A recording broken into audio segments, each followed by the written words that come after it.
All right. I'm Rusco, co-creator and host of Die Inspired. I'm joined today by David Carter, the creator and host of Crucible of Fate. Um, I think Dave said it best. We're the pioneers of game show D&D or tournament style Dungeons and Dragons. Yeah, certainly adding another layer to competitive D&D. I mean, I think the only shows I've seen out there were kind of these one-on-one setup fights. So I think we're definitely both doing something a little different. Yeah,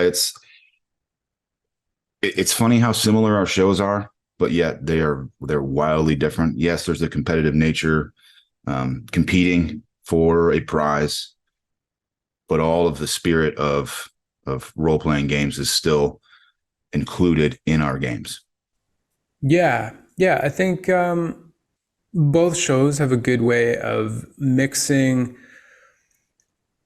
what would be some aspects of like classic D&D where you have a group of people fighting monsters or facing adversity, but also in both shows you can kind of do the PvP thing at any point that you want, and it's going to help you out. So there's an element of having to find people that you can trust in both shows, and then being aware of the fact that you can't really trust anyone ultimately.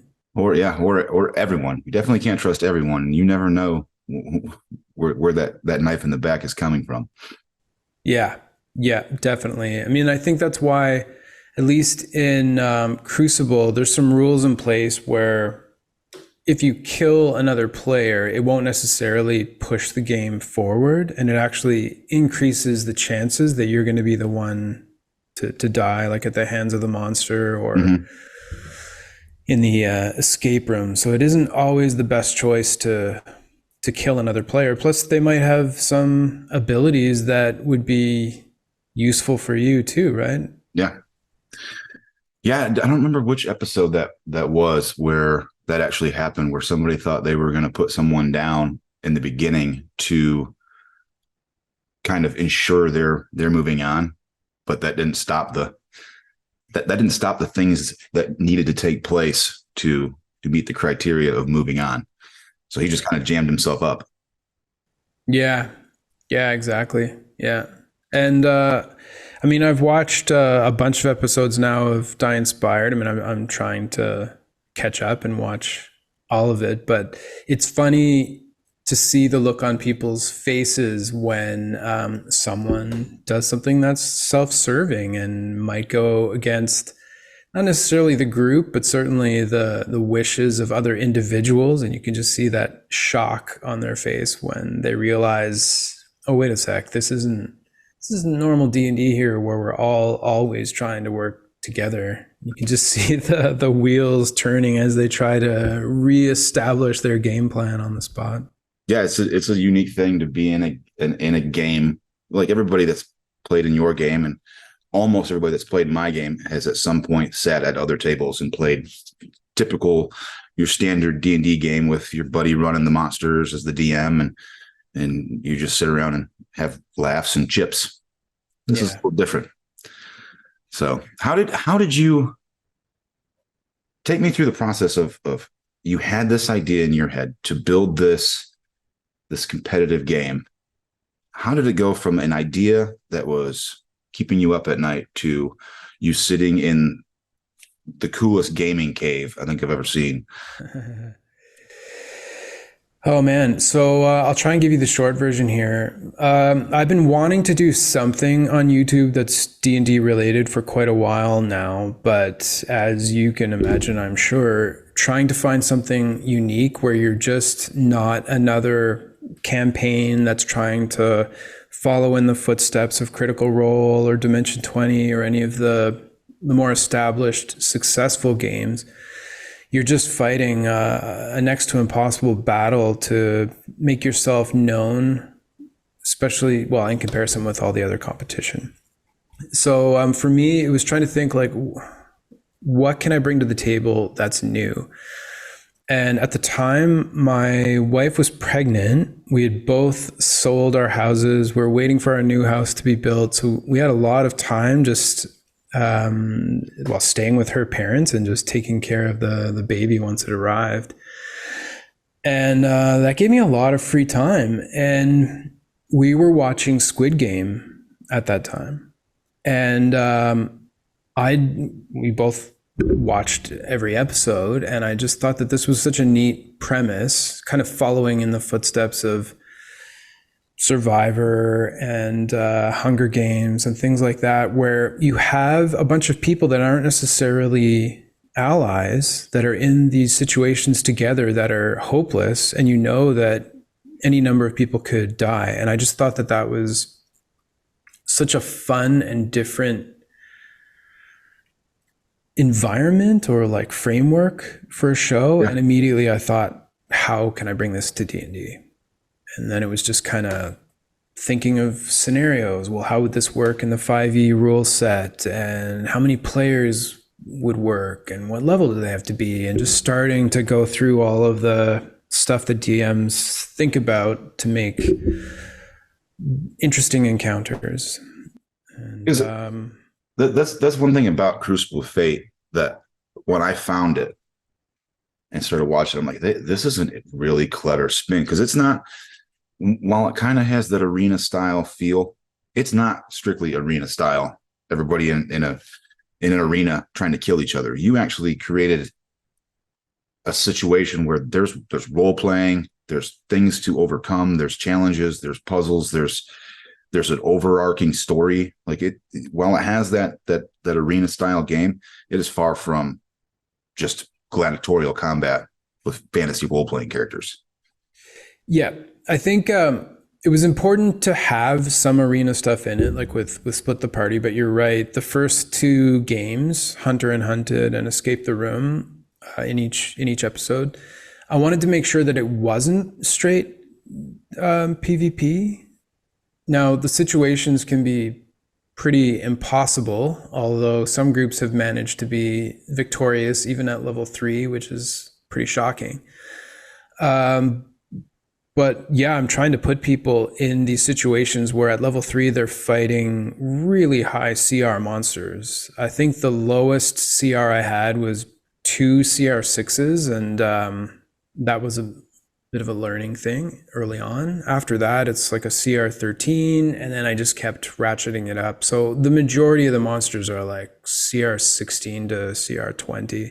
Yeah, the monster that my character, Angor the Gentle, got the fortune of meeting.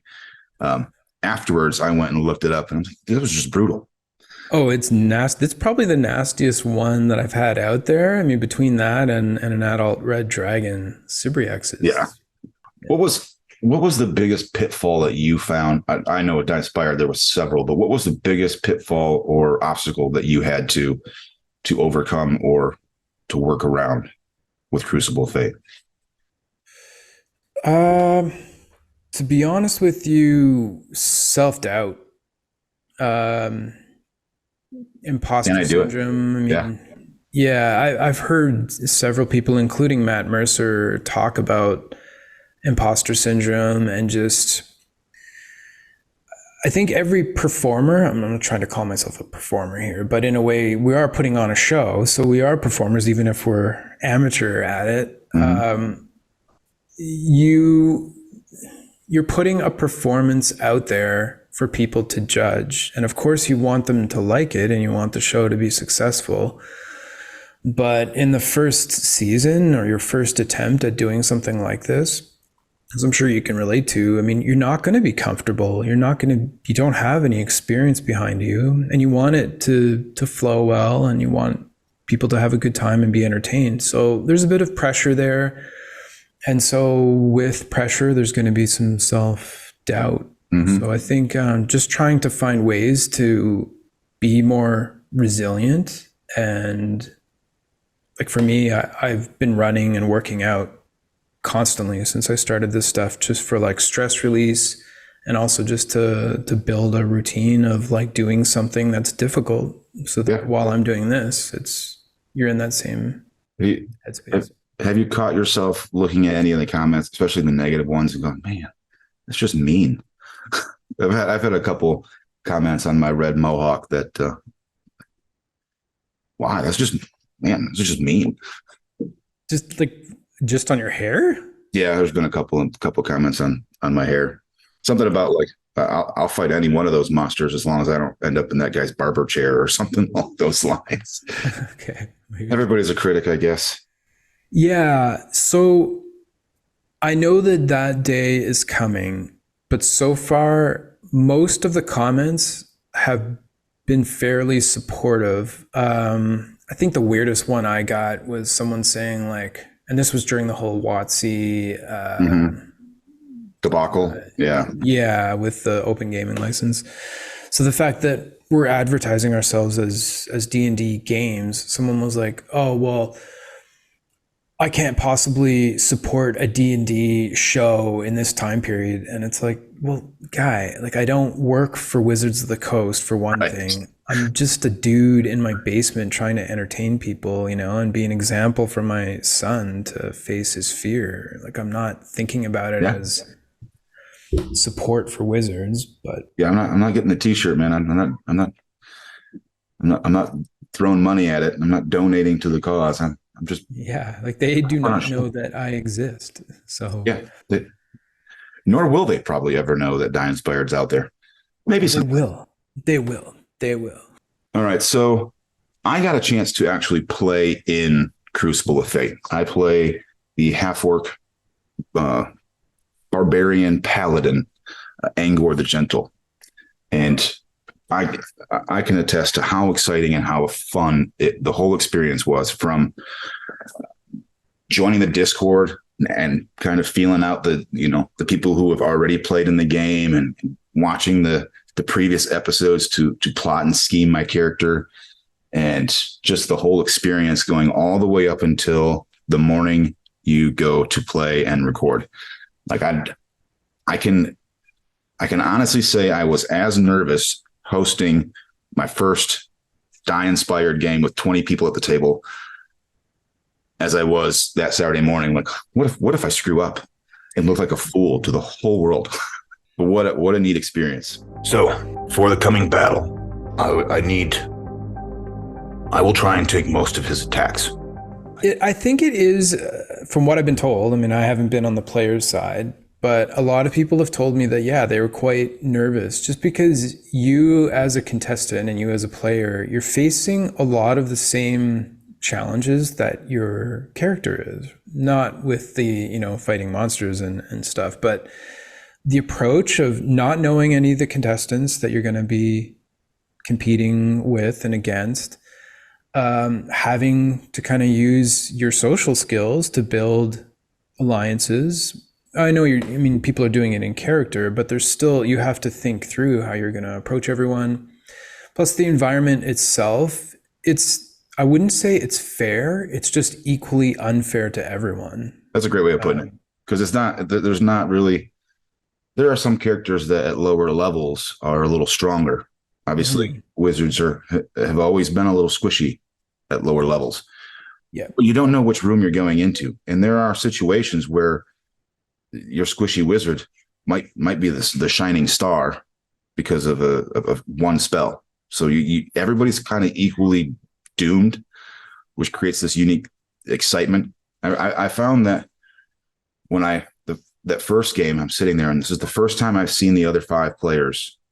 Like, I've seen their faces, and I wonder which one of these 5 is the backstabber. I wonder which one's going to want to be my ally, which one's going to have good dice rolls, and which one's going to have just shit luck.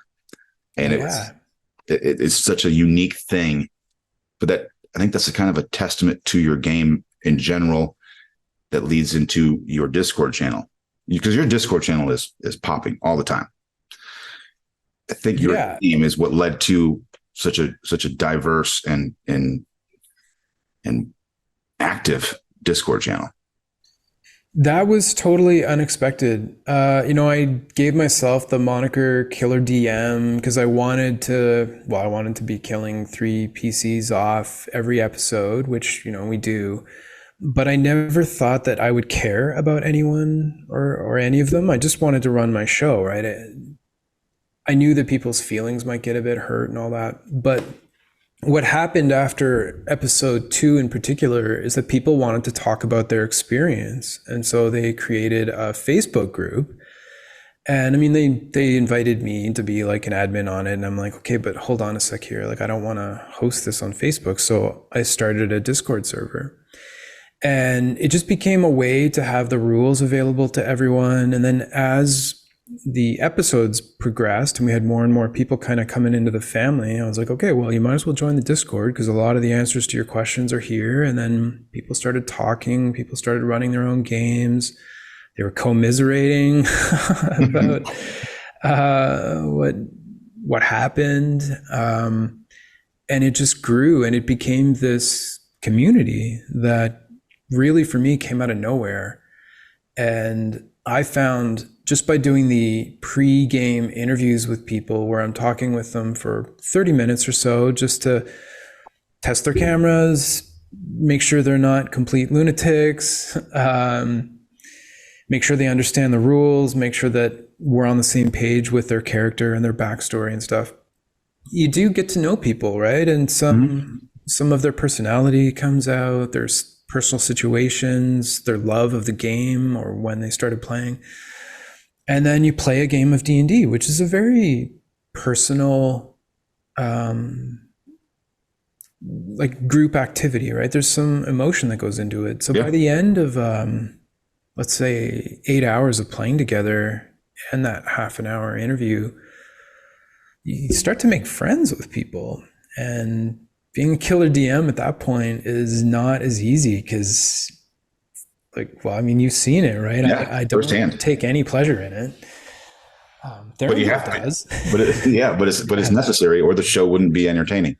Yeah, and I think in future rounds we'll step that up a bit. But sorry, straying away from your question, the Discord community is hopping. Like, people are running their own games on there now. We discuss everything from pets to books to video games. I can't keep recipes. Up with everything. I can't either. Yeah, it's crazy, but it's a testament to what you've built and the people that you found to play in this strange D&D game, and how it can kind of build those relationships and those bonds. Like, I feel very connected to the co-contestants of episode 14. That would lead me actually to my last question for you, Dave. Of all of I think it was about 84 characters leading up to the filming of 14, if the math is correct.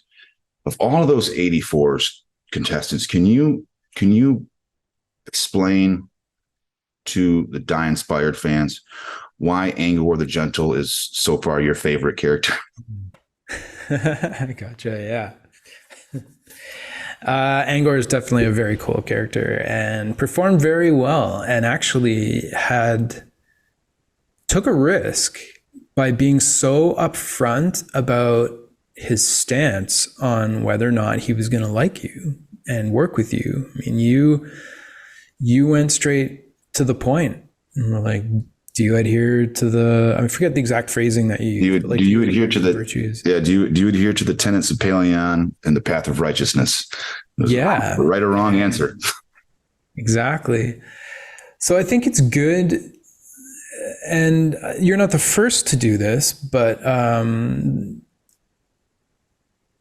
you're embracing the role-playing aspect, whether or not it's going to help you or harm you in the game. I think Matthias Crow and Sir Dalon Dawnblaze, and others, but I think the three of you have really pushed that holier than thou aspect. And I mean, with Matthias Crow in episode 4, I mean, he went after the host and charged him with crimes and was basically like, to all of you, if you're not with me, you're against me. Yeah. And he probably shouldn't have survived his episode. And watching all the IAs, I mean, they were going to go after him. So I think it's amazing that you committed to the character and really put yourself out there, and it worked, right? You drew a couple of people to you, and you made an alliance that stayed strong throughout the episode. And now three of you are moving on, not together because you're not soulbound, but you're Right. all three of you are moving on. Who knows? The dice. I mean, we might end up in the same situation where we're all trying to save Jinzik again. Yeah, yeah. Well, she's taking a nap. Yeah. Yeah, it was an amazing experience. I had an absolute blast doing it. We'll sign off here. For those of you that are fans of Die Inspired, I implore you to please check out Crucible of Fate. He's got his Patreon up right now where he is releasing lore content about his world, Shadows Nigh. I think I'm saying that correctly. His Discord is full of like-minded people passionate about the game. We have, since finding each other, have struck up a friendship. David, thanks very much, man. Thank you so much for coming on and sitting and chatting with me. And I can't wait for Angor's return in round 2.